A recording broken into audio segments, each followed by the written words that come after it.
பேய் நடமாடுற இந்த இருட்டில் நம்மளும் கிளம்பியாச்சு பேயோட பேயா. எங்கன்னு பார்த்தா நம்ம அண்ணன் வீட்டுக்கு தான்.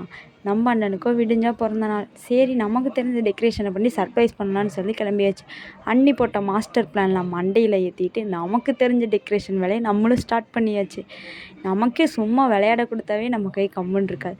டெக்கரேஷன் தானே வாங்க பின்னிடுவோன்னு சொல்லிட்டு ஒரு வழியாக நமக்கு தெரிஞ்ச டெக்கரேஷனையும் நம்ம முடிச்சாச்சு. கடைசியில் பண்ணிட்டு பார்த்தா இது நம்ம பண்ணதானான்னு ஒரே ஆச்சரியம். சரி இதுக்கெல்லாம் அழகு சேர்க்குற விதமாக இன்னும் நம்ம நிறையா திங்ஸ் எல்லாம் ஆட் பண்ணோம். அந்த வீட்டில் கிடந்த அந்த லைட்டு அது இதுன்னு எடுத்து எல்லாம் செட் பண்ணிட்டு பார்த்தா ஒரு சூப்பராக இருந்தது. அப்புறம் பர்த்டே பாயை எந்திரிச்சு வர அவனும் சர்ப்ரைஸ் ஆகிட்டான். உங்களுக்குள்ளே இவ்வளோ மூளையா அப்படின்னு சொல்லிட்டு அவனே ஆச்சரியப்படுற அளவுக்கு அவனை மிரள வச்சுட்டோம்.